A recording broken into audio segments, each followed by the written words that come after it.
सहजात्म स्वरूप परम गुरु ज्ञानी गुरु श्री राज प्रभु जी शरद पूर्ण शशि समा लघुराज रूढ़ी वादळी बोध जल भारे नम्या संसार सागर माम मोक्षु क्षीप सममुख खोलता ने मंत्र जल बिंदु ग्रही रचता जीवन मुक्तालता पुनीतये गुरुवर्यना पद पंकजे मुझ शिरनमी दुर्लभ मनोहर संत सेवा विरहती काई नहीं गमी ए ज्ञान मूर्ति हृदय स्फुरति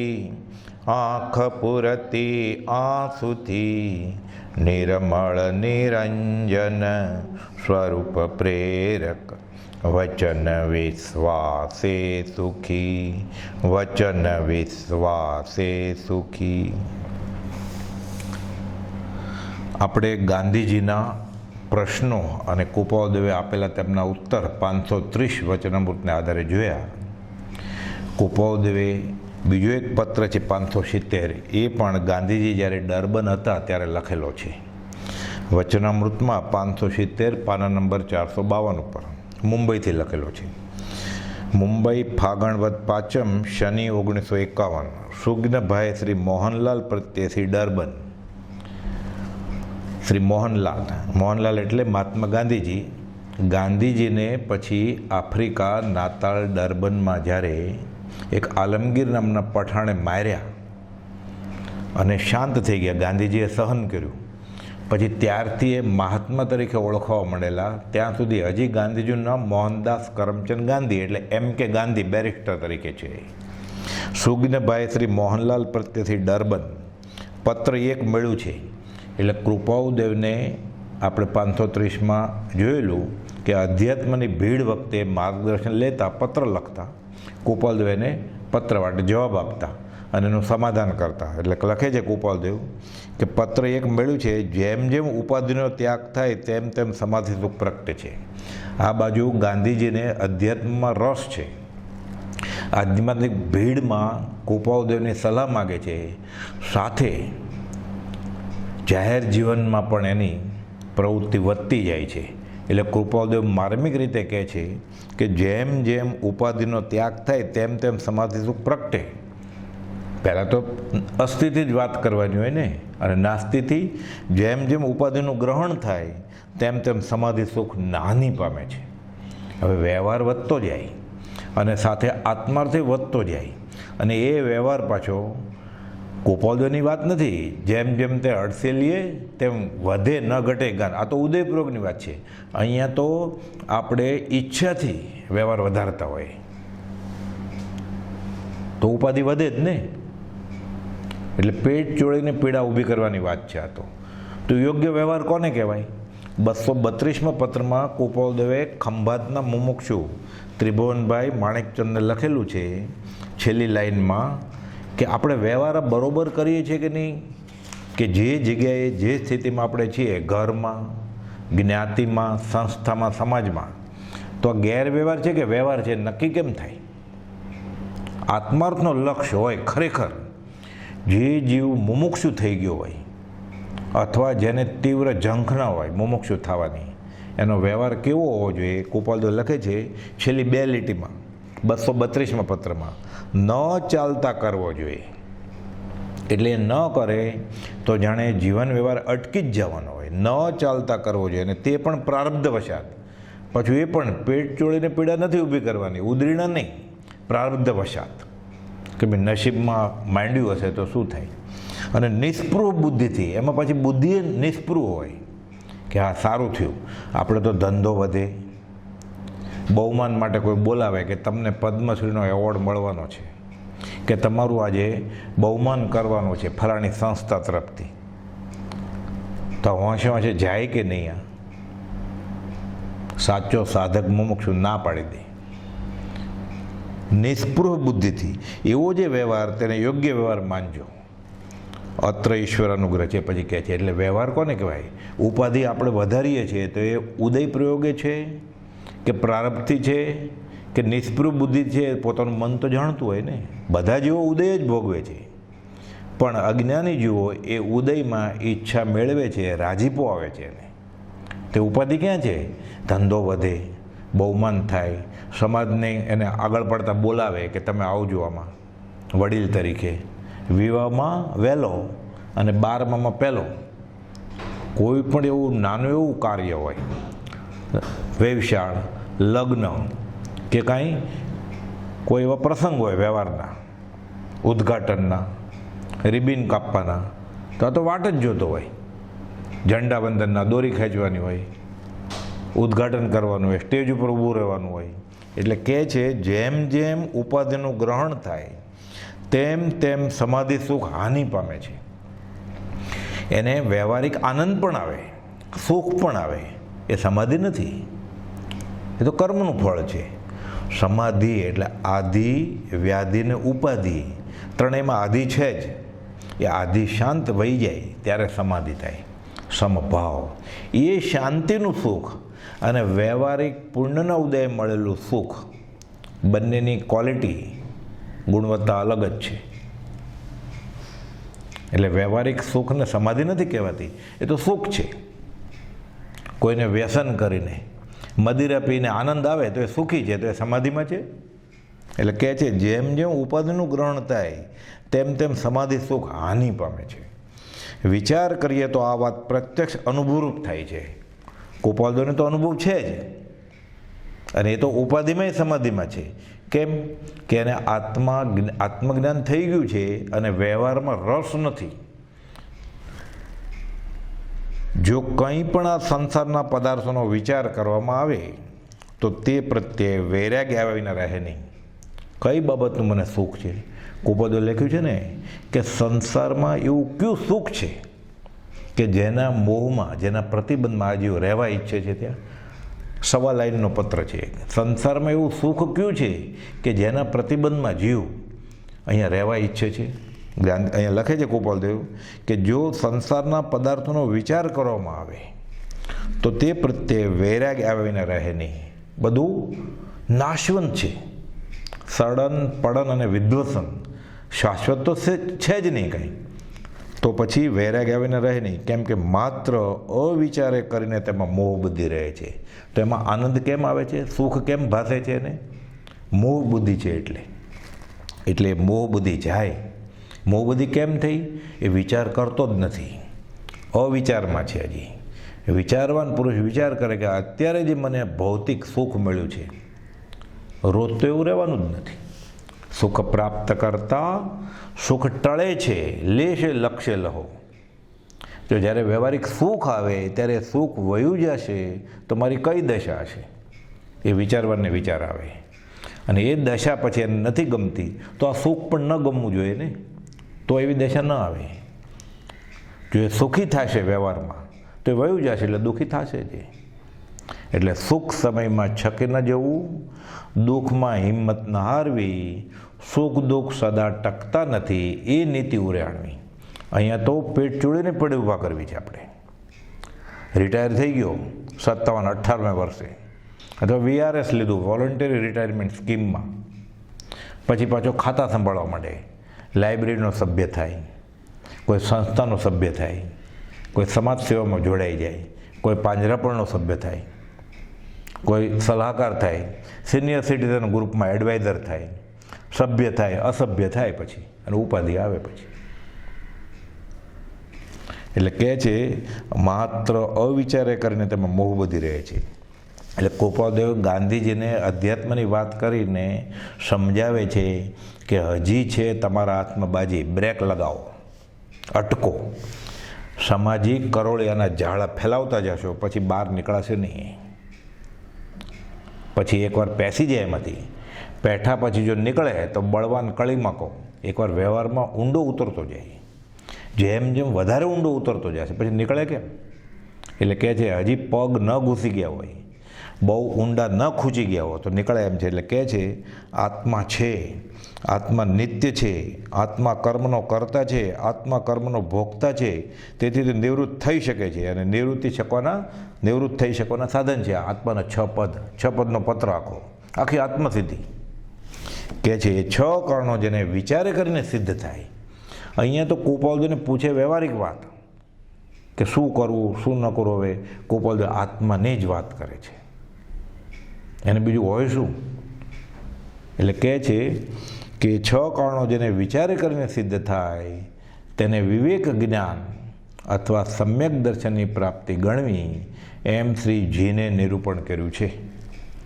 જે નિરૂપણ મુમુક્ષુજીએ વિશેષ કરી અભ્યાસ કરવા યોગ્ય છે. આ સમ્યક દર્શન થાય અને હાશકરો આવે પછી પણ તકલીફ તો પડે કદાચ, તો એ સમતાએ ભોગવી લે. અહીંયા તો ઉપાધિ વધારે છે તો સમાધિ કેવી રીતે થાય? જેમ જેમ ઉપાધિનું ગ્રહણ થાય તેમ તેમ સમાધિ સુખ હાનિ પામે છે. એટલે ખરેખર જે સમાધિનો ઈચ્છક છે એ ઉપાધિને ઈચ્છાપૂર્વક તો ઈચ્છે જ કેમ? પૂર્વના કોઈ વિશેષ અભ્યાસ બળથી એ 6 કારણોનો વિચાર ઉત્પન્ન થાય છે. એટલે રાતોરાત લાંબી દાઢી તો થાય નહીં. પૂર્વ જેવું સંસ્કારી હોય, પૂર્વે બી આરાધન કરેલું હોય, આ ભવે પણ એવો સત્સંગ મળે, પરમ સત્સંગ મળે, આવા જ્ઞાનીના વચન મળે. આ બધું ગાંધીજીને મળી ગયેલું છે. એટલે ગાંધીજીને હજી તક છે. એટલે કુપાલદેવ માર્મિક રીતે ગહન વાત અધ્યાત્મની કરે છે કે પૂર્વના કોઈ વિશેષ અભ્યાસ બળથી એ 6 કારણોનો વિચાર ઉત્પન્ન થાય છે. નહીં તો હું કોણ છું એ જ વિચાર ક્યાંથી આવે? હું ક્યાંથી આવ્યો, હું કોણ છું? આચરણ સૂત્રનું વાક્ય છે, હું ક્યાંથી આવ્યો, કઈ દિશાથી આવ્યો, કે જવાનું છું ક્યાં? જેને આ પ્રશ્ન ઊભો નથી થતો, 10 વૈકલ્પિક સૂત્રમાં લખ્યું છે, તે અધ્યાત્મ કેવું? એટલે કહે છે પૂર્વના કોઈ વિશેષ અભ્યાસ બળથી એ 6 કારણોનો વિચાર ઉત્પન્ન થાય છે. 6 ક્યાં? આપણને એક કારણનું હું કોણ છું ખાલી. બહુ પુણ્ય કર્યા પુણ્યમાં લખ્યું જ ને કુપાલદેવે 16મે વર્ષે, હું કોણ છું, ક્યાંથી આવ્યો, ક્યાં જવાનું છું. અથવા સત્સંગના આશ્રયથી તે વિચાર ઉત્પન્ન થવાનો યોગ બને છે. સત્સંગ તો થયેલો, ગાંધીજીને સત્સંગનો આશ્રય કરવો પડે, શરણાપન્ન થવું પડે, શીર્ષામાન્ય બધી સત્સંગની એક વાત શિરોમાન્ય કરવી પડે. સંસારમાં રહેવું અને મોક્ષ થવા કહેવું એ અસુલભ છે. કુપાલદેવ 2 પત્રોમાં લખ્યું છે, આખું વાક્ય સેમ, એક જ વાક્ય કુપાલદેવ અલગ જગ્યાએ ટાંક્યું છે. સંસારમાં રહેવું અને મોક્ષ થવા કહેવું, ખંભાતના મોક્ષ લખેલું કુપાલદેવ. આ બાજુ વ્યવહારિક ઉપાધિ વધે, સમાધિ કેવી રીતે વધે? અને ગાંધીજી જો વિચક્ષણ હતા એટલે કુપાલદેવ માર્મિક રીતે સમજાવે છે. હવે લખે છે કેમ? અનિત્ય પદાર્થ પ્રત્યે મોહ બુદ્ધિ હોવાને લીધે આત્માનું અસ્તિત્વ, નિત્યત્વ અને અવ્યભાત સમાધિ સુખ ભાનમાં આવતું નથી. પર 6 પદની જ વાત છે. આત્મા છે, નિત્ય છે અને મોક્ષ અવ્યભાત સુખ એ કરતા માટે તો ભોગતા ન રહે, એટલે મોક્ષ સુખ મળે. અને મોક્ષનો ઉપાય તો કુપાલદેવ આપ્યો જ છે ને, કે ઉપાધિ ઘટાડો એટલે સમાધિ મળશે. એટલે કહે છે અનિત્ય પદાર્થ પ્રત્યે મોહ બુદ્ધિ હોવાને લીધે, પણ આ શાશ્વત લાગે છે, સારું લાગે છે, એટલે આત્માનું અસ્તિત્વ, નિત્યત્વ અને અવ્યભાત સમાધિ ભાનમાં આવતું નથી. એ ચાખી જાય સત્પુરુષના સત્સંગથી ને કૃપાથી, પછી થાય ને.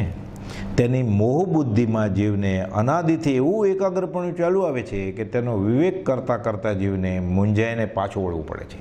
ક્યારેક પૂર્વ સંસ્કારને લઈને, એવા સત્સંગના યોગને લઈને, અથવા વ્યવહારિક તકલીફમાં જીવને ક્યાંક અધ્યાત્મની ઝંખના થાય છે, પણ થોડો વખત રહી અને પછી પાછી કાર્યકારી થયા વગર વહી જાય છે.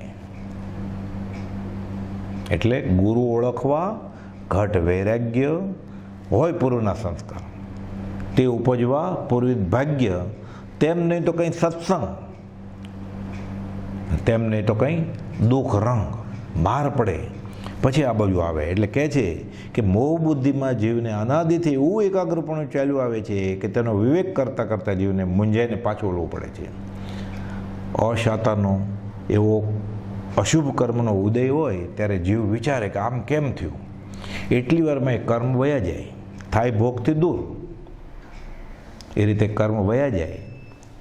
પછી વ્યવહારિક સુખનો ઉદય આવે એટલે જીવ ભૂલી જાય પછી, અને પછી જીવ ભૂલી જાય એટલે એ વિવેક કરતાં કરતાં જીવને મૂંઝાઈને પાછું વળવું પડે છે. અને તે મોહ ગ્રંથિ છેદવાનો વખત આવવા પહેલાં તે વિવેક છોડી દેવાનો યોગ પૂર્વકાળે ઘણીવાર બન્યો છે.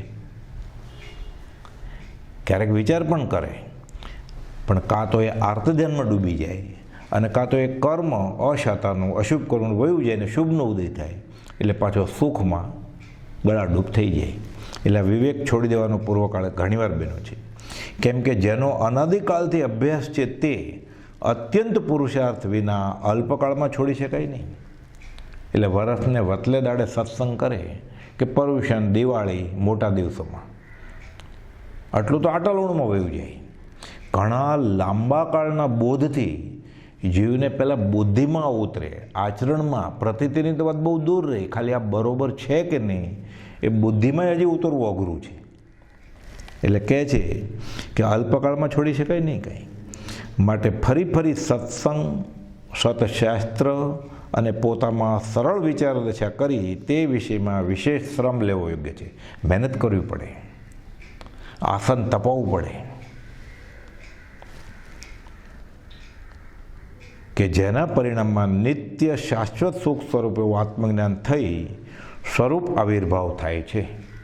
પછી એને ઝાંખી થાય આત્માની ધીરે ધીરે, કે ખરેખર શાંતિવાળું સુખ, સહજ સુખ એ આ વ્યવહાર છોડ્યા પછી છે. એમાં પ્રથમથી ઉત્પન્ન થતા સંશય ધીરજથી અને અવિચારથી શાંત થાય છે.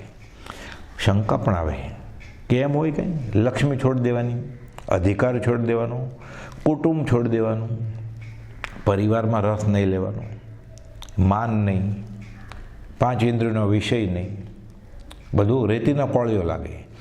એટલે આવું હશે તો આની શું જરૂર? પ્રથમથી ઉત્પન્ન થતા સંશય ધીરજથી અને વિચારથી શાંત થાય છે. પછી ધીરજથી વિચારે કે મોટા મોટા રાજકુમારો, રાજાઓ, જ્ઞાનીઓ, વ્યવહારિક સુખ સંપત્તિ હતી, 5 ઇન્દ્રિયોને અનુકૂળ થાય એવા બધા સાધનો હતા, વિષય ભોગો હતા, એ શા માટે છોડ્યા?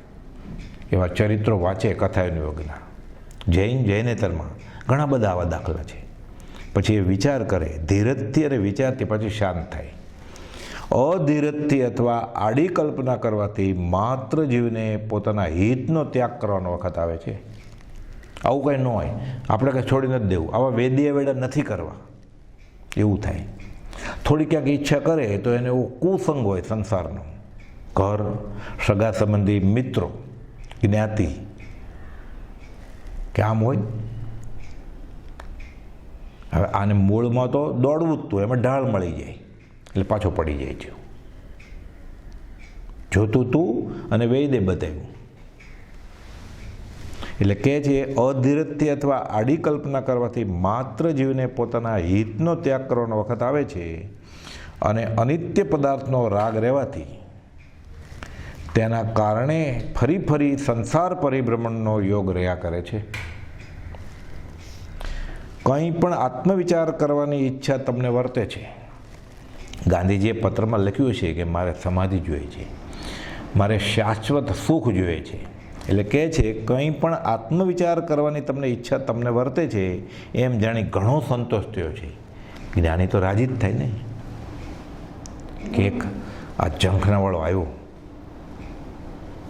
આત્માનો શોધ કૃપાલદેવ સત્સંગ તો ઝંખતા હતા અને એ જ પૂછે છે કંઈ પણ આત્મવિચાર કરવાની ઈચ્છા તમને વર્તે છે એમ જાણી ઘણો સંતોષ થયો છે. તે સંતોષમાં મારો કંઈ સ્વાર્થ નથી. કૃપાલદેવને કંઈ ગુરુજી નથી થવું, ગાદીપતિ નથી થવું, ગાંધીજીને ચેલા નથી બનાવવા, પણ કૃપાલદેવને તો જન્મથી જ, બાળપણથી જ કોઈ પામે મુમુક્ષુ વાત. માત્ર કહેવું પરમાર્થ હેતુથી.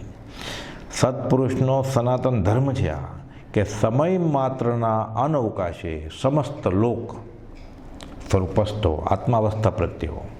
એક સમયનું પણ મોડું ન થાય. 430માં પત્રમાં.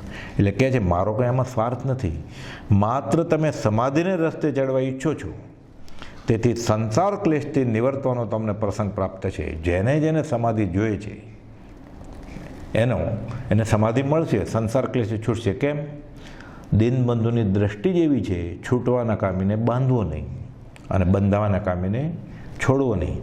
આવી જ વાત કૃપાળુદેવે પ્રભુશ્રીજીને કહેલી. પ્રભુશ્રીને તો પ્રથમ મિલનમાં જ આશ્રય ભક્તિ થઈ ગયેલી, પણ દેવકનજી મહારાજને વિક્ષેપ રહેતો કે આ ગૃહસ્થને જ્ઞાની મનાય. એટલે કૃપાળુદેવે લખ્યું છે 500માં પત્રમાં પ્રભુશ્રીજી ઉપર કે તમારા પરિચય સહચારી દેવકનજી મુનિને અમારો આવો ઉદય જોઈને લોકમાત્ર ભૂલે, પણ તમને જે કહેવાનું થાય છે. કૃપાળુદેવ લખે છે 500માં પત્રમાં આ જ વાત કૃપાળુદેવ લખી છે કે અમે જે તમને આ કહે છે અમારું કહેવું તમે માન્ય કરો. છેલ્લો પેરેગ્રાફમાં 500માં પત્રમાં, તેથી અમે અમારું કહેવું તમે માન્ય કરો એવા આગ્રહ માટે કંઈ પણ કહેવાનું થતું નથી. કંઈ અમારો કાંઈ સ્વાર્થ નથી કે અમારું તમે માનો, માત્ર હિતકારી જાણી તે વાતનો આગ્રહ થયો હોય છે કે આ જીવ છૂટે એમ છે આમાંથી, આ કરે તો કેવું સારું. એટલે એ છૂટે એનો આગ્રહ છે, એ માને પોતાનું કે એનો આગ્રહ નથી. કૃપાળુદેવને એટલો લક્ષ્ય રહે તો સંગનું ફળ કોઈ રીતે થવું સંભવે છે. એટલે આગળ લખે છે કે તમારા સહચારીને આવું થતું હતું કે અમે આ લખીએ તો અમારી પાસે, એના ઉપલા પેરેગ્રાફમાં લખે છે અમારી પાસે આવવામાં કોઈ રીતે તમારી સાથેના પરિચય શ્રી દેવકરણજી, ખાલી હજી પરિચય જ છે. દેવકરણજી મહારાજ પ્રભુશ્રીને જ નથી ઓળખ્યા તો કૃપાળુદેવને ક્યાંથી ઓળખે? એટલે પરિચય છે કે તમારા ઓળખાણમાં છે. અમારી પાસે આવવામાં કોઈ રીતે તમારી સાથેના પરિચયથી દેવકરણજીનું મન અટકતું હતું, અને તે અટકવું સ્વાભાવિક છે. ગાંધીજીને હજી કૃપાળુદેવનું એટલું બધું ઓળખાણ નથી, પણ સહેજે આ ઉપાધિમાંથી છૂટવાનું બધું પૂછતા હતા. એટલે ગાંધીજી કહે છે, અરે કૃપાળુદેવ કહે છે અમને કોઈ સ્વાર્થ નથી, આમાં કંઈ પણ આત્મવિચાર કરવાની તમને ઈચ્છા વર્તે છે તેમ જાણી ઘણો સંતોષ થયો છે. તે સંતોષમાં મારો કંઈ સ્વાર્થ નથી, માત્ર તમે સમાધિને રસ્તે ચડવા ઈચ્છો છો, તેથી સંસાર ક્લેશથી નિવર્તવાનો તમને પ્રસંગ પ્રાપ્ત થશે. એવા પ્રકારનો સંભવ દેખી એવી શક્યતા છે જ એમ નહીં કાંઈ, પણ જો એ માર્ગે પુરુષાર્થ ફરવશે, સત્ય પુરુષાર્થ કરશે તો આ માર્ગે ટળશે, નહીં કરે તો આ માર્ગ છૂટી જશે. જેવી ભવિતવ્યતા, જેવો જીવનો પુરુષાર્થ, જેવી સામેવાળા જીવની ઝંખના, એટલે કહે છે એવા પ્રકારનો સંભવ દેખી સ્વભાવે સંતોષ થાય છે. પ્રભુશ્રીની તો કેવી હતી સંભાવના? કૃપાળુદેવને પ્રથમ મિલનમાં 3 નમસ્કાર કર્યા. 6 પદનો પત્ર સમજાવવા માટે સુરત જાય છે કૃપાળુદેવ. એને સંભાવના ત્યાં દેખાયેલી. અહીંયા કૃપાળુદેવને એમ છે કે એવો સંભવ છે કે સંતોષ થાય છે કે જો તમે મહેનત કરશો તો હજી તમારા હાથમાં છે. એ જ વિનંતી કરે છે કે આ રસ્તે આવો તો સારું. આત્મ સ્વરૂપ બોલતા નથી. એ બ્રહ્મચારીજીએ આ જ પત્ર સુધામાં એક ભાઈ સત્સંગના વિયોગે શું કરવું જોઈએ અને પોતાની બુદ્ધિ પ્રમાણે કંઈ નિર્ણય લેતા હશે, એટલે બ્રહ્મચારીજી એક પત્રમાં 287માં પત્રમાં સમજાવે છે. આ જ પત્રને આધારે, આ 570માં પત્રને આધારે નવી પત્ર સુધામાં 287મો પત્ર છે, જૂનામાં 232મો હતો. તમારે કાઢવું હોય તો કાઢો, જૂનું છે 232મો પત્ર, પાના નંબર 353 ઉપર. એમાં આપણે અર્ધેથી આ પત્રને આધારે એટલે 570ની વાત કરે છે કે આ ભાઈએ લખે છે કે તમે પત્રમાં કૃપાળુદેવ પ્રત્યે ભક્તિભાવ તો પ્રદર્શાવ્યો છે, તે જાણી આનંદ થયો છે. અહીંયા ગાંધીજીને કૃપાળુદેવ લખ્યું ને કે તમે સમાધિમાં આવવાની કોઈ વાત કરી, અને લખે છે ને કે આત્મવિચાર કરવાની તમને ઈચ્છા થઈ, અમને સંતોષ થયો છે. અહીંયા બ્રહ્મચારી લખે છે આ ભાઈને કે તમે આ કૃપાળુદેવ પ્રત્યે ભક્તિભાવ પ્રદર્શાવ્યો, અમને સંતોષ થયો છે, આનંદ થયો છે. આપના પ્રથમ પ્રશ્ન વિશે મેં ઉપર લખ્યું છે, એટલે અમુક મંગલાચરણ લખ્યું, અને પછી કહે છે કે પરમ કૃપાળુદેવ સંવત 1951 ફાગણવદ 5મ શનિ તારીખ 15/3/1985 ગાંધીજી ઉપરના પત્રમાં લખે છે. આ જ પત્ર ટાંકે છે બ્રહ્મચારીજી આ ભાઈ ઉપર કે અનિત્ય પદાર્થમાં, અનિત્ય પદાર્થ એટલે દેહ પોતે જ અનિત્ય છે, અને દેહ આદિ, પછી દેહ અનિત્ય છે, તો આ દેહના સગા સંબંધી બધા છે એ ક્યાં નિત્ય છે? તો પછી સાથે અચેત વસ્તુઓ જે છે, ગાડી, વાડી, ઘર, બાર, સોનું, આભરણ, એ બી અનિત્ય જ છે ને, બધું નાશવંત જ છે ને, ક્યાં સાથે આવવાનું છે? એટલે કહે છે અનિત્ય પદાર્થ પ્રત્યે મોહ બુદ્ધિ હોવાને લીધે આ બધું સમજાતું અવ્યાબાદ સુખ સમાજનું ભાનમાં નથી આવતું. એટલે નાશવંત વસ્તુનો મોહ છોડે તો શાશ્વત વસ્તુ પ્રત્યે પ્રેમ જાગે. એટલે પછી આ પેરેગ્રાફ આખો બ્રહ્મચારી આ ભાઈને લખે છે અને પછી કહે છે કે આ બધું અનાદિકાળનો અભ્યાસ છે. એટલે મોહ ગ્રંથિ છેદવાનો વખત આવતા પહેલાં તે વિવેક છોડી દેવાનું બને છે, જે ગોપાલદેવે ગાંધીજીને લખેલું એ જ વાત બ્રહ્મચારી લખે છે.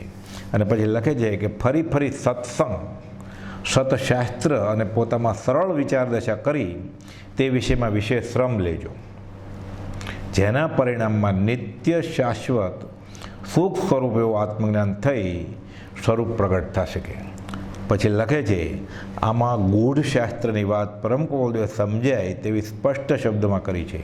આમ તો આ બધો આખો પેરેગ્રાફ ગાંધીજી ઉપર લખ્યો ને એ જૈનના ઊંડા આગમની બધી વાત છે, ગૂંઠાણાની વાત છે બધી. પણ સીધું 14 ગૂંઠાણાની વાત કરવા માંડે, અને એ પણ ગાંધીજીને હજી અધ્યાત્મનો જ એટલો બધો અભ્યાસ ન હોય તો જૈનનો આવો ગહન વાત કરવા માંડે તો ક્યાંથી ગળે ઉતરે?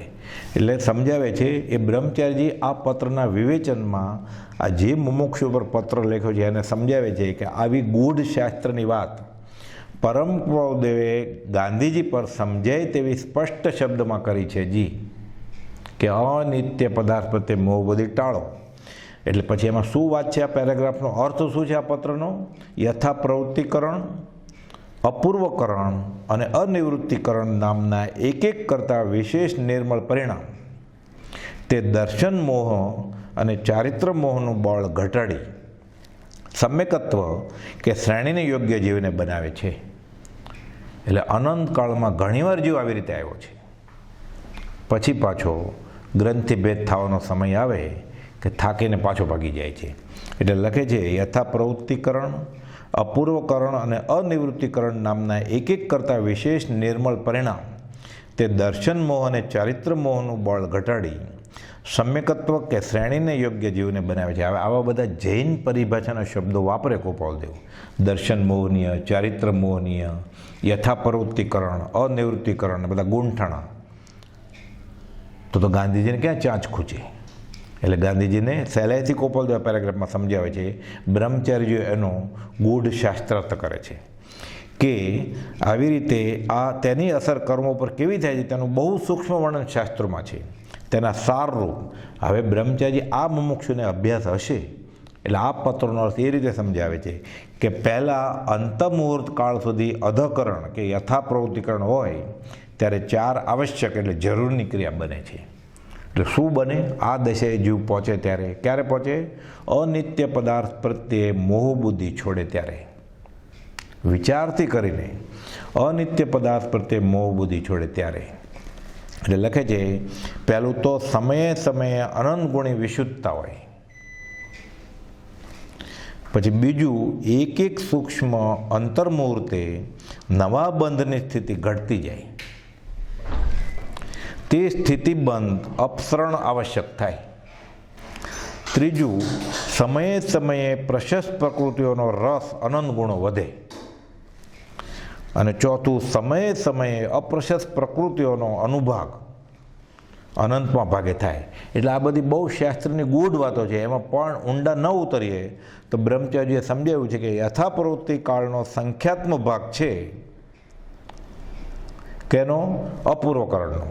એટલે યથા પ્રવૃત્તિકરણનો જેટલો કાળ હોય એનો સંખ્યાત્મક ભાગ એ અપૂર્વકરણ. અપૂર્વ પહેલાં ક્યારે થયું જ નથી, અહીંયા સુધી આવે ને પછી પાછું પડી જાય કે આ બધું છોડી દેવાનું મારે. એટલે કહે છે કે અપૂર્વકરણ એટલે ક્યારે થયું જ નથી પહેલાં, એ મંદ મોહ થઈ જાય, મંદ મોહવાળા પરિણામ થાય. તેનો કાળ યથા પ્રવૃત્તિના કાળનો સંખ્યાત્મક ભાગ છે તેમાં એક વધારાનું આવશ્યક થાય છે. એક અંતર મુહૂર્તે સત્તામાંના પૂર્વકર્મની સ્થિતિ ઘટાડે તે સ્થિતિકાંડક ઘાત છે. આ તો બધી શાસ્ત્રની ગહન વાત છે. આપણે એમાં મૂળ વાત શું છે પછી કહે છે કે તેનાથી નાના એક અંતર મુહૂર્તે પૂર્વકર્મનો રસ ઘટે અને અનુભાગ કાંડક ઘાત. અને પછી કહે છે કે અસંખ્યાત ગુણા પ્રમાણપૂર્વક કર્મ નિર્જરાને યોગ્ય બને છે. એટલે જીવના પરિણામ એવા થાય કે પૂર્વે જે કર્મ બાંધ્યા હોય એ ઉપયોગમાં આવે અને નિર્જરા કરે, ભસ્મીભૂત કરે કર્મો. એટલે ધીરે ધીરે જીવ ગુણઠાણા ચડતો જાય. અને કહે છે ગુણ શ્રેણીના કાળમાં ક્રમે કરીને પછી અસંખ્યાત ગુણા પ્રમાણપૂર્વક કર્મ નિર્જરા બનાવે છે. આ ગુણ શ્રેણીની નિર્જરા છે. આપણે શ્રેણી માંડે સાતમેથી ને બધી પછી તો બહુ આગળ વધે. આ અપૂર્વકરણ પછી અનિવૃત્તિકરણ થાય છે.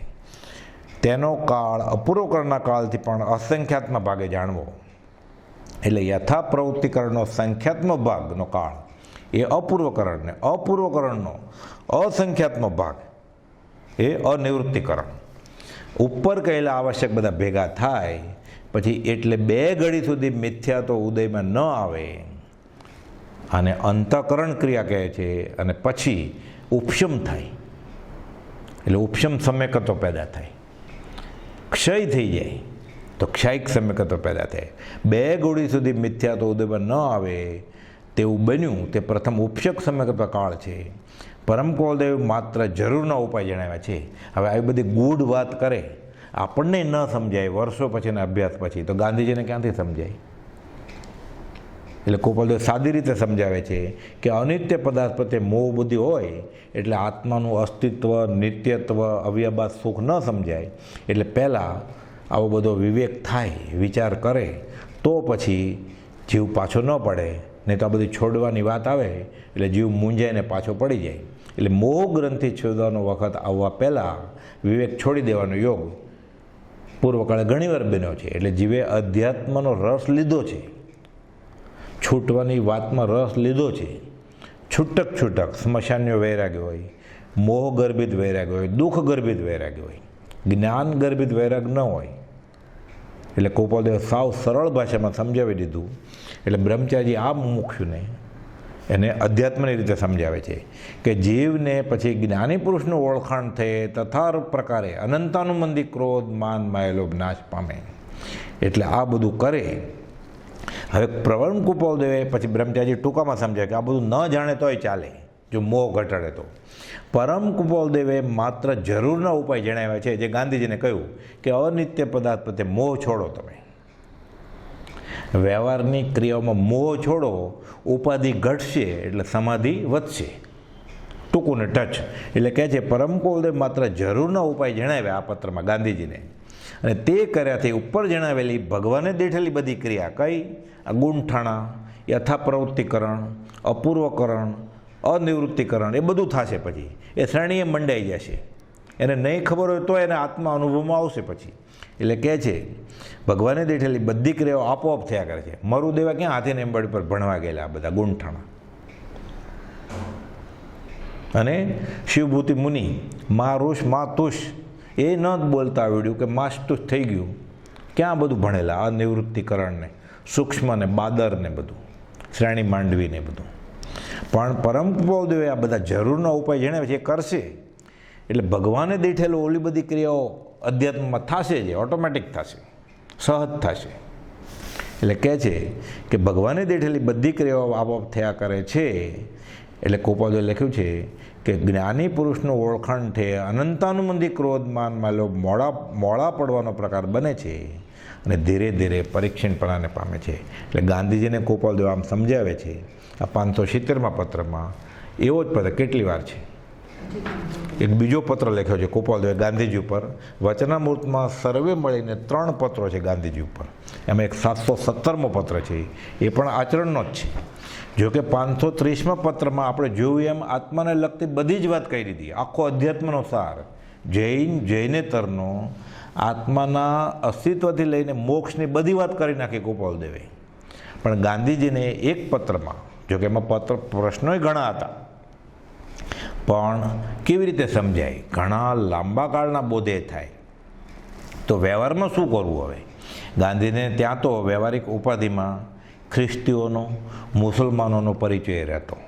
એટલે એવો કોઈ પ્રશ્ન પૂછો એટલે કૃપાલદેવ 717માં એ બાબતમાં એક ખુલાસો કરે છે. આ પણ પત્ર ગાંધીજી ઉપરનો જ છે. એટલે ગાંધીજી ઉપર બધા મળીને વચનામૃતમાં 3 પત્રો છે. આમ તો વાત આવે છે ગાંધીજી ઉપર કૃપાલદેવે 200 પત્રો લખેલા. ગાંધીજી જ્યારે કૃપાલદેવના દેહ વિલય પછી જન્મ જયંતિ હોય, નિર્વાણનો દિવસ હોય, ત્યારે ગાંધીજી પ્રમુખ પદે હોય, તો એક જગ્યાએ સભામાં ગાંધીજી બોલ્યા છે કે મને રાયચંદભાઈ કવિના 200 પત્રો મળેલા, પણ પછી કમનસીબે લંડનની ટ્રામમાં કે સ્ટીમરમાં આખું બંડલ જ ખોવાઈ ગયું. પણ તોય આપણને મળ્યું એ કંઈ ઓછું નથી. પણ આ તો ગાંધીજીને કેટલો ઘનિષ્ઠ સત્સંગ થયેલો એ આ ઉપરથી ખબર પડે. 200 પત્ર એટલે કેટલું પૂછ્યું છે. સૌભગભાઈ કેટલું પૂછ્યું અને કૃપાલદેવ કેટલા જવાબ આપ્યા એ 250 પત્રમાં, અને બેફાડ આત્મા લઈને ગયા. ગાંધીજી શું લઈને ગયા એ આગળ ઉપર આવશે. એટલે 757નો પત્ર આવે છે. 717મો પત્ર.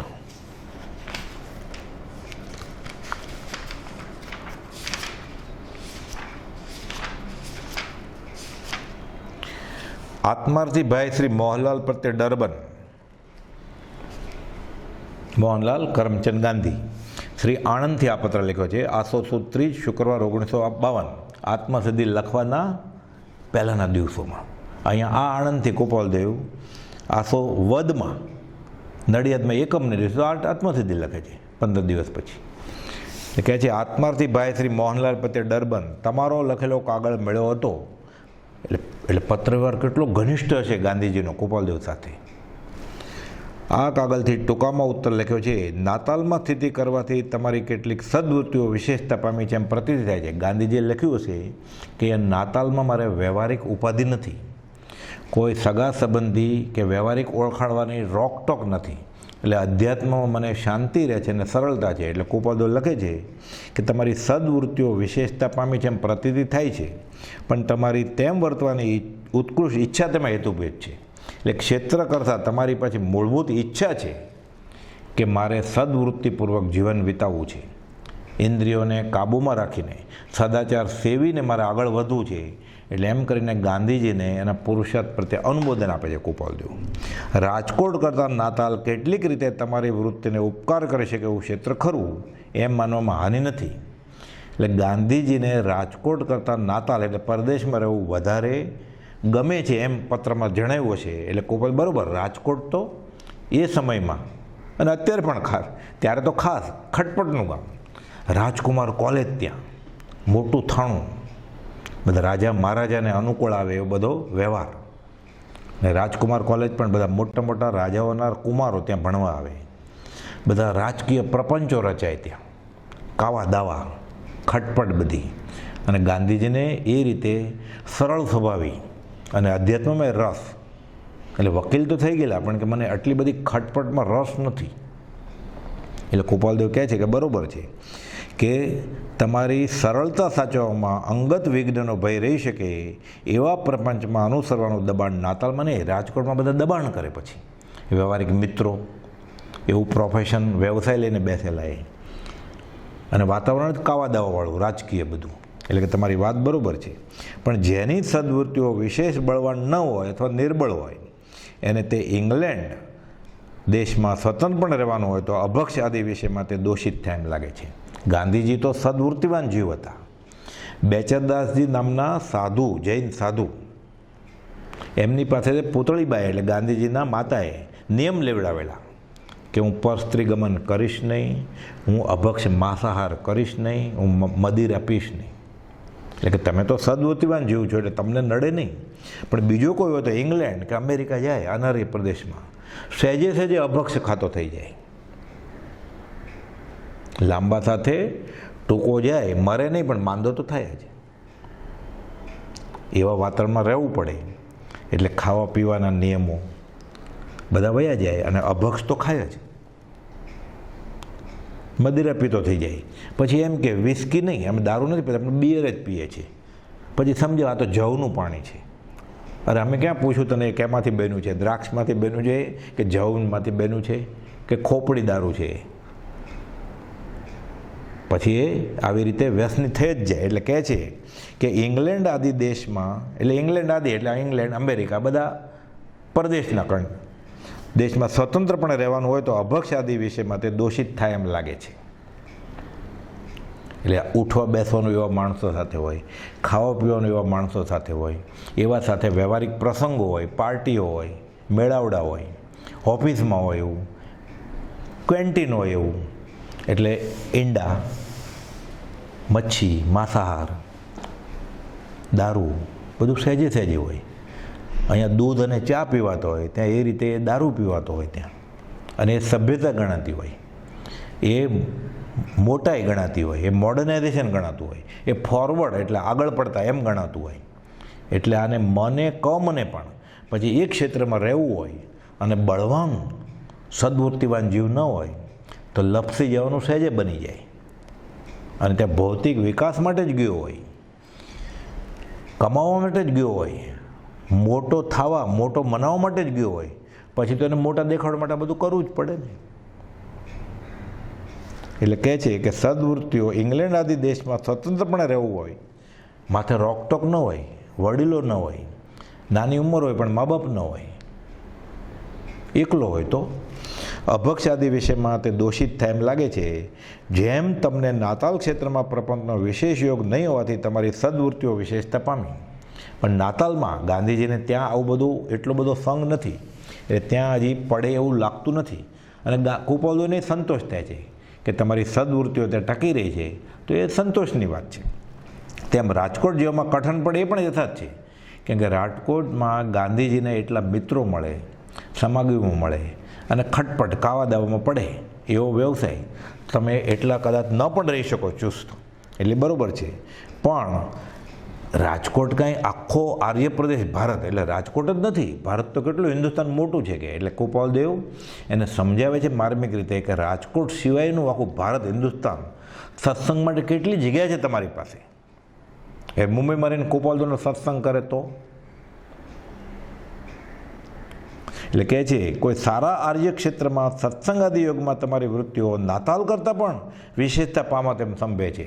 એટલે હિન્ટ આપે છે, એ રીતે સૂચન કરે છે કે નાતાલમાં બરાબર, પણ ત્યાં તમારે ખ્રિસ્તીઓ અને મુસલમાન સાથે પનારો પડ્યો છે તો તમે આર્ય ક્ષેત્રમાં આવી જાઓ.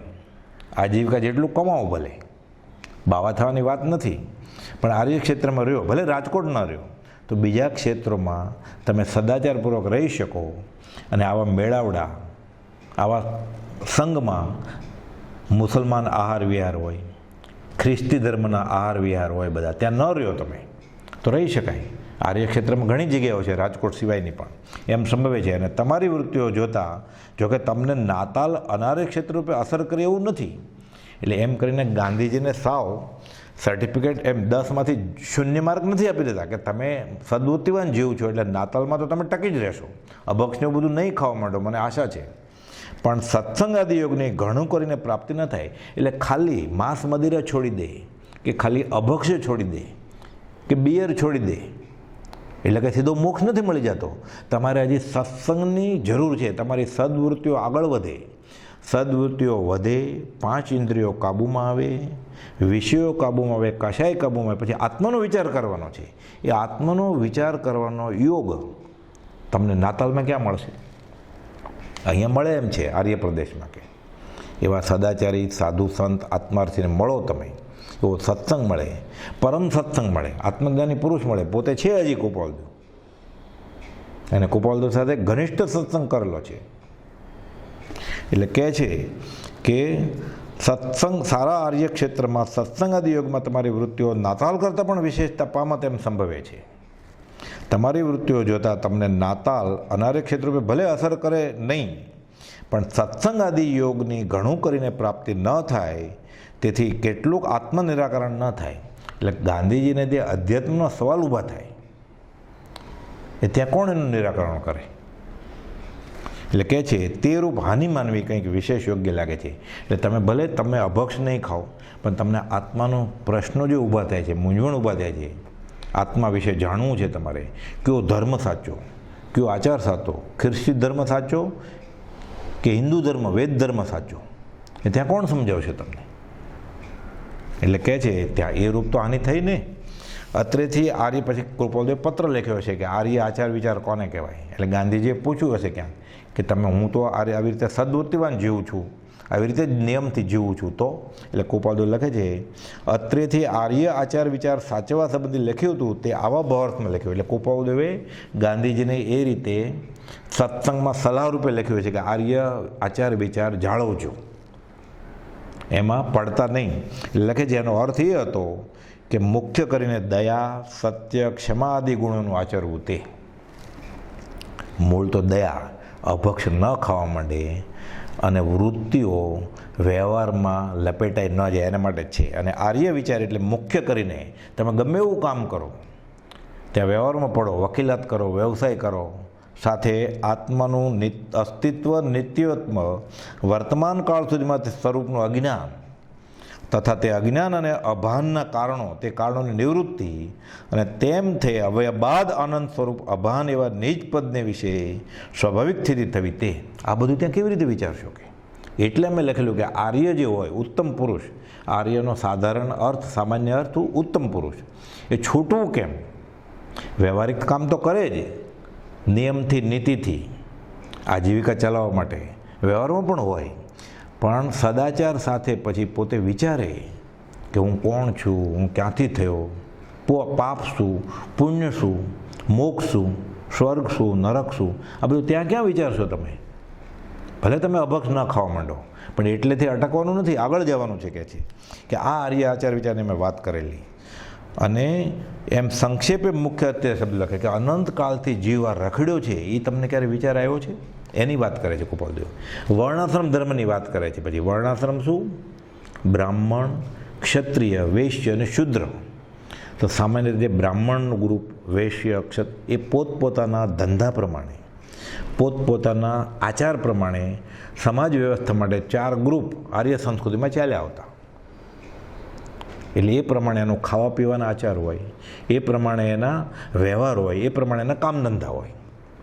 હવે અમુક ખાવા પીવાના આચારમાં અભક્ષ્ય વસ્તુ હોય, એ બ્રાહ્મણમાં, વૈશ્યમાં આવે જ નહીં, પણ ક્ષુદ્રમાં આવે પણ. હવે અમુક લડાઈ, મારામારી કરવાની હોય તો વૈશ્ય, વેપારી કામ કે બ્રાહ્મણ કરે જ નહીં, રજપૂતને લડવાનું હોય, ક્ષત્રિયનું કામ. એટલે સમાજ વ્યવસ્થા માટે આ વર્ણાશ્રમ બહુ અગત્યની વાત હતી. એટલે એમાં સદવૃત્તિવાન જીવ આત્માનો વિચાર કરવા માટે અનુકૂળ રહે બધું. તો અનાર્ય પ્રદેશમાં આવું કંઈ છે જ નહીં. પૈસા કમાઓ, ભોગ વિલાસથી જીવન પૂરું કરો અને 5 ઇન્દ્રિયો પોષો, બસ સુખી થાવ. કેવું સુખી થાવ? આત્માના સુખની વાત નથી, વ્યવહારિક રીતે સુખી થાવ. એટલેથી અટકી જવાનું. બહુ તો માણસની દયા કરો. તો એ આર્ય સંસ્કૃતિમાં તો અહીંયા પશુ પક્ષી એ તો ઠીક, પછી આગળ જાય વિતરાગની દયાની વાત કરે, એકેન્દ્રિય જીવની દયાની વાત છે. વધારેમાં વધારે ઇસ્લામ એટલે મુસલમાન ધર્મ કે ખ્રિસ્તી ધર્મ, દયા કોની? માણસે કરવાની, બસ. પશુ તો એ લોકોનો એવા ખ્યાલ છે કે આ પશુ એ ભગવાને આ બધા પશુઓ ખાવા માટે સર્જેલા છે. તો આર્ય વિચાર આખી અલગ વસ્તુ છે. એટલે કહે છે વર્ણાશ્રમાદિ ધર્મ, વર્ણાશ્રમાદિ પૂર્વક આચાર તે સદાચારના અંગભૂત જેવા છે. એકવાર આ છૂટી જાય વર્ણાશ્રમ, પછી ક્ષુદ્ર આચારમાં, આર્ય સંસ્કૃતિમાં જે ક્ષુદ્ર છે એ તો આવું બધું ખાતા જ હોય, આવા બધા કુળાચાર છે. તો ત્યાં તો બધું જ એવું ક્ષુદ્ર જેવું છે, અનાર્ય છે બધું. તો ત્યાં કેવી રીતે ટકશે? એટલે વર્ણાશ્રમ આદિ ધર્મે પાળવો એમ કહે છે. વર્ણાશ્રમ આદિ પૂર્વક આચાર તે સદાચારના અંગભૂત જેવા છે. વર્ણાશ્રમ આદિ પૂર્વક વિશેષ પારમાર્થિક હેતુ વિના તો વર્તવું યોગ્ય જ છે. એટલે ખાસ કોઈ એવો પારમાર્થિક હેતુ ન હોય. સામેવાળો જીવ વર્ણાશ્રમમાં ન માનતો હોય પણ આત્માર્થી થવાનો હોય તો ઠીક છે, નહીં તો એ છોડી દેવાનું નથી, કે રાખવાનું છે, પાળવાનું જ છે. જો કે વર્ણાશ્રમ ધર્મ વર્તવાનો બહુ નિર્બળથી તેને પામ્યો છે અત્યારે. એટલે કૃપાલદેવ લખે છે ત્યારની વાત છે, આ તો 100-150 વર્ષ પહેલાંની. વર્ણાશ્રમ ધર્મ હવે ક્યાં વર્ણાશ્રમ જેવું છે જ કંઈ. આખી દુનિયા મોડર્નાઇઝેશન નામે અમેરિકન, યુરોપિયન ઢબથી જીવે છે. એટલે વગર વટલાવે આખી દુનિયા ક્રિશ્ચન થઈ ગઈ છે, ખ્રિસ્તી થઈ ગઈ છે. પોશાક ઉપરથી, ખાવા પીવા ઉપરથી, હાલવા ચાલવા બોલવાથી. રામ રામ કે જય શ્રી કૃષ્ણની કે જય જીનેન્દ્રની વાત જ ક્યાં. સવાર હોય તો ગુડ મોર્નિંગ ને સાંજ હોય તો ગુડ નાઇટ. એટલે દિવસ જ શરૂ થાય છે અનાર્ય સંસ્કૃતિના આચાર વિચારથી, દિવસ પૂરો થાય છે એ જ રીતે ઢબથી. ત્યાં પછી ગુડ નાઇટની વાત હોય, ત્યાં ક્ષમાપના બોલીને સુવાની વાત હોય. જ્યાં વૈષ્ણવ જનતો જેનેરે કહીએ જે પીર પડાય એવા ધોળક સવારના પ્રભાતિયા ગાયને દિવસ શરૂ કરવાની વાત હોય, ત્યાં ગુડ મોર્નિંગથી શરૂ થાય દિવસ. ગુડ મોર્નિંગ બોલીને પછી પ્રતિક્રમણ કરવા બેસે. એટલે સંસ્કૃતિનો નાશ વર્ણાશ્રમાદિપૂર્વક વિશેષ પારમાર્થિક તો વર્તવું જ યોગ્ય છે એ વિચારથી. જોકે વર્ણાશ્રમ ધર્મ વર્તમાનમાં બહુ નિર્બળ સ્થિતિને પામ્યો છે, તો પણ આપણે તો જ્યાં સુધી ઉત્કૃષ્ટ ત્યાગ દશા ન પામીએ, ઉત્કૃષ્ટ ત્યાગ વૈરાગ જેના આત્મા હાથમાં છે એને પછી બધું જ ત્યાગી દીધું છે. એને વર્ણાશ્રમ શું, એને બધા આત્મા સરખા જ છે. જેને રાત્રે નથી ખાવું એને દિવસે ખાવાનું શું, જેને ભક્ષે ખાવાનો રસ નથી એને અભક્ષ ખાવાની ક્યાં વાત જ છે. સ્વાદ માટે જે ખાતો જ નથી એની વાત અલગ છે કે, પણ ઉત્કૃષ્ટ ત્યાગ દશા ન પામી અને જ્યાં સુધી ગૃહસ્થાશ્રમમાં વાસ હોય ત્યાં સુધી તો વાણિયારૂપ વર્ણ ધર્મને અનુસરયોગ છે. ગાંધીજી મૂળ તો મોઢ વાણિયા, એટલે કે તમે વર્ણાશ્રમ ધર્મ બી પાળી રાખો તમારે તો, કેમ કે અભક્ષ ગ્રહણનો તેનો વ્યવહાર એટલે વાણિયા બ્રાહ્મણ નિયમથી, એટલે એ રીતે અત્યારની વાત છે. સામાન્ય રીતે અભક્ષ ખોરાક ન ખાય આવી ઊંચી કોમ વાણિયા બ્રાહ્મણે, અત્યારની વાત નથી, ત્યારની વાત છે કે વાણિયારૂપ વર્ણ ધર્મને અનુસરવું યોગ્ય છે, કેમ કે અભક્ષ આદિ ગ્રહણનો તેનો વ્યવહાર નથી આ કોમનો. ત્યારે એમ આશંકા થાય કે લુહાણા પણ એવી રીતે, લુહાણા ક્યાં અભક્ષ ખાય છે કે છે, પણ તેના અનાહારાદી ગ્રહણ કરતાં આને શું એવો પ્રશ્ન ઊભો થાય.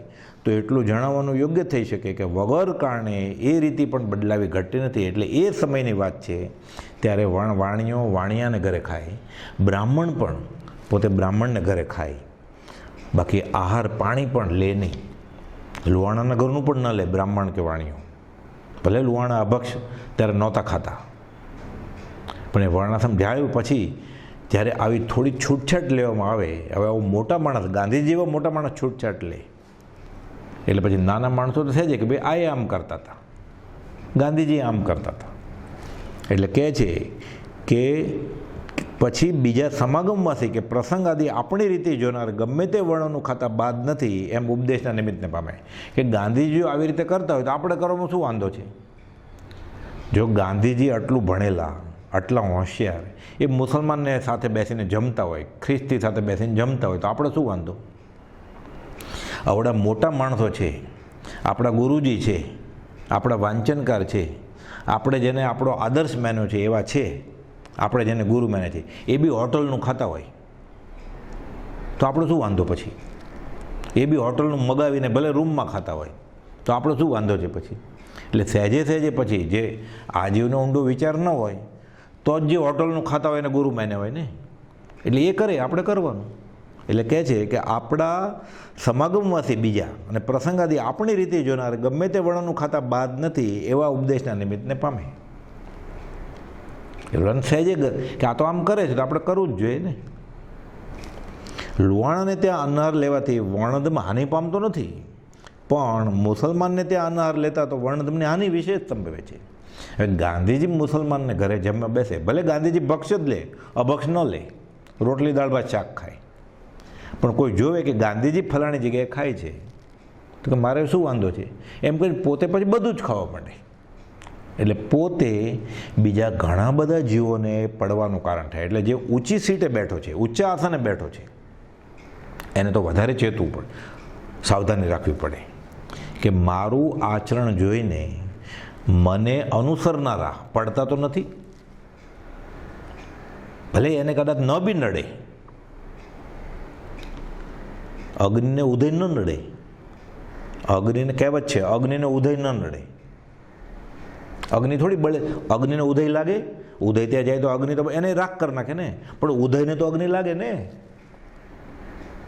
એટલે પોતે કદાચ એ દશામાં પહોંચી પણ ગયા હોય તો પણ ઉપદેશ રૂપે સામેવાળા જીવો બધા એને અનુસરનારા પડે નહીં, એને માટે એણે એવી રીતે નિયમ પાળવા પડે. એટલે પોતાને જોઈને સામેવાળા પડે નહીં. એટલે ગાંધીજીને કે તમે આ દશાએ પહોંચેલા માણસ છો તો તમે મુસલમાનને ત્યાં અનાહાર લેતા વર્ણધર્મને હાનિનો વિશેષ સંભવ છે, કેમ કે બીજા બધા તમને જોઈને કરવા મળશે અને વર્ણધર્મનો લોપ પર દોષ કરવા જેવું થાય છે, અને પછી તમારે લીધે કેટલા અવળે માર્ગે ચડશે. અત્યારે આપણે જોઈએ છે ને એવું કે ફલાણા આમ કરે છે એટલે અમે એમ કરીએ છીએ. ઘણા સાથે આપણે વ્યવહારિકમાં વાત કરતા હોય ને કે આમ ન ખવાય, આમ ન પીવાય, એટલે ઘણા આપણને કહે, અમને ઘણા કહે ફલાણા સાધુ એ વરાવે છે, એવા બહારના અથાણા કેવું લાવ્યા હોય, બિસ્કિટ લાવ્યા હોય, એટલે અમે કે નથી ખાવાના. ફલાણા સાધુએ ખાય છે બિસ્કિટ, એમ કે ફલાણા સાધુએ બ્રેડ ખાય છે. આઈસ્ક્રીમની વાત કરીએ, ફલાણા સાધુએ આઈસ્ક્રીમ ખાય છે. લીંબુના શરબતની વાત આવે, ઠંડુ લીંબુનું શરબત, ફલાણા સાધુએ ઠંડુ લીંબુનું શરબત વરાવી ગયા હતા. એટલે એ કૂવામાં પડે તો આપણે કૂવામાં પડવાનું, એટલે પામે તેનો સંગ તે બુડે ને. એટલે કે તમે નાટકીય ભાવથી બી તમે એવું વર્તન કરો કે તમને અનુસરનારા ધર્મથી સાવ ભ્રષ્ટ ન થઈ જાય. એટલે કહે છે આપણે કંઈ લોકના ઉપકાર આદિથી એવું વર્તન થતું હોય અને રસ લુબ્ધતા આદિથી તેવું વર્તન ન થતું હોય તો પણ, એટલે કે ત્યાં ગાંધીજી તો કદાચ મુસલમાન સાથે બેસીને મુસલમાનને પણ રસ્તે ચડાવવાના હોય, તો પણ એનું જોઈને બીજા તો પડવાનું કારણ થાય ને. એટલે બીજા તેનું અનુકરણ હેતુને સમજાવી ના કરે અને અંતે અભક્ષ આદિ ગ્રહણ કરવામાં પ્રવૃત્તિ કરે, એવા નિમિત્તનો હેતુ આપણું આચરણ છે કે તોય ધ્યાન રાખવાનું છે. માટે તેમ વર્તવું નહીં. એટલે મુસલમાન આદિના અનાહાર આદિનું ગ્રહણ નહીં કરવું તે ઉત્તમ છે. તમારી વૃત્તિની કેટલીક પ્રતીતિ આવે છે, પણ તેથી ઉતરતી વૃત્તિ હોય તો પોતે અભક્ષ આદિ આહારના યોગને ઘણું કરે. તમે તો કે સદવૃત્તિવાન છો, પણ થોડા નબળા હો તો શરૂઆતમાં ખાલી સાથે બેસીને ભક્ષ્ય ખાય, થોડા દિવસમાં અભક્ષ ખાતો થઈ જાય. અને આપણે જોઈએ જ છે ને, ઘણા પરદેશમાં જાય છે, શરૂઆતમાં અહીંયા ચા પણ ન પીતા હોય ને ઉકાળેલું પાણી પીતા હોય,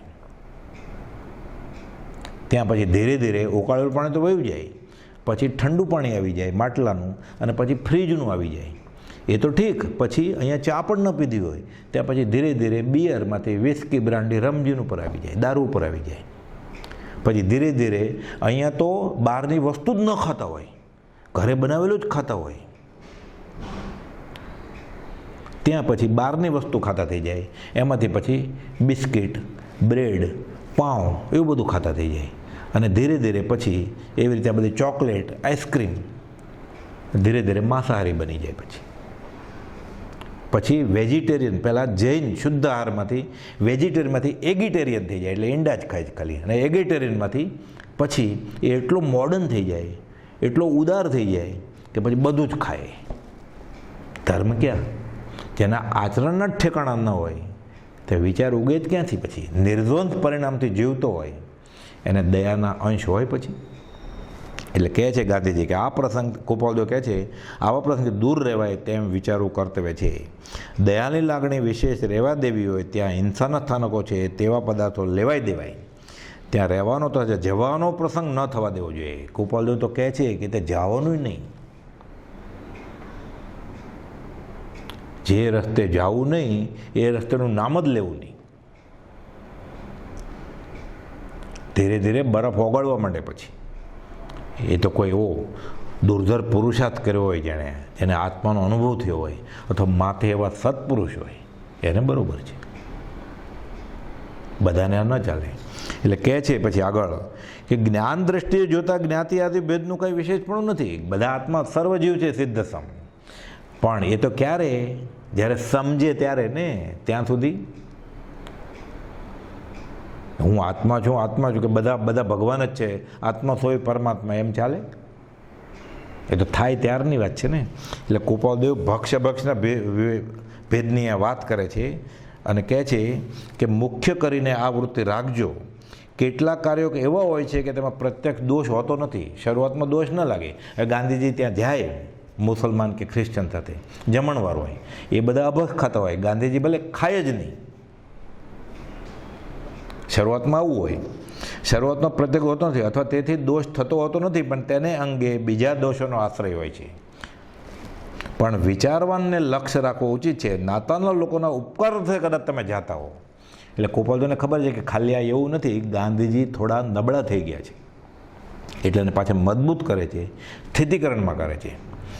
અને એ રીતે પછી આગળ કહે છે કે તે બીજી ઉતરતી જ્ઞાતિઓ અથવા મુસલમાન આદિના કોઈ તેવા નિમંત્રણનો અન્ન આહાર આદિને બદલે નહીં રાંધેલો એવો ફળાહાર લેતા તે લોકોનો ઉપકાર સાચવવાનો ક્યારેક ક્વચિત જવું પડે તો ત્યાં તમે ભલે તમારા માટે શાકાહારી રસોઈ બનાવે તોય તમે ન ખાઓ અને ફક્ત ફળાહાર લઈ લો તો એ લોકોનું માને જળવાઈ રહે, તમારો વ્યવહાર ટકી રહે અને સાથે તમે આવા ગેર આચરણથી દૂર રહ્યો અને તમને જોઈને બીજા લપસી ન પડે. અને પછી કહે છે જેમ બને તેમ આવું દૂર જ રહેવું, ક્વચિત એવું બને તો ફળાહાર લેવું પણ એની સાથે ઉઠક બેઠક ન રાખો અને જેમ બને એમ આવા પ્રસંગોથી દૂર જ રહેવું કહે છે. એટલે ગાંધીજીને ધીરે ધીરે ધીરે કોઈ પણ જાતના કદાગ્ર વગર સદવૃત્તિથી ખસી ન જાય, લપસી ન પડે પોતે અને ગાંધીજીને અનુસરનારા બધા. એટલે ગોપાલદેવ આવી રીતે મૂળ તો આત્માના 6 પદની વાત કરે છે કે આર્ય આચાર વિચાર તો આત્માના અસ્તિત્વથી લઈને નિર્વાણની વાત છે, પણ વ્યવહારમાં પણ કેટલું સાવધ રહેવું પડે અને જે ઉપર આશ્રય બેઠોનો છે એને તો કેટલું વધારે સાવધાન રહેવું પડે કે એને તો કદાચ અસર ન પણ કરે જે ઉપલે બેઠો છે આસને, પણ એને જોઈને બીજા એને અનુસરનારા ન પડે એને માટે પણ એને કેટલો સદાચાર આચરવો પડે. એ વેદક વાત ગોપાલદેવે ગાંધીજીને લખી એ આપણે પણ કેટલી સમજવાની છે. અધ્યાત્મમાં જે આગળ છે એમ પોતે માને છે અથવા ટોળા ભેગા થાય છે કે કરે છે અથવા સત્સંગના ભેગા થતા હોય એમાં જે સિનિયર છે, જે ક્ષયોપશમ વધારે છે, જે વિચારમાન બહારથી વધારે લાગે છે, જેને નામકર્મનો ઉદય છે, એણે વિતરાગ ધર્મને પોતાના આચરણથી હાનિ તો નથી થતી એ કેવું વિચારવું પડે આ પત્રને આધારે. એ અવસરે આપણે અવસરે લેશું. સહજાત્મ સ્વરૂપ પરમ ગુરુ.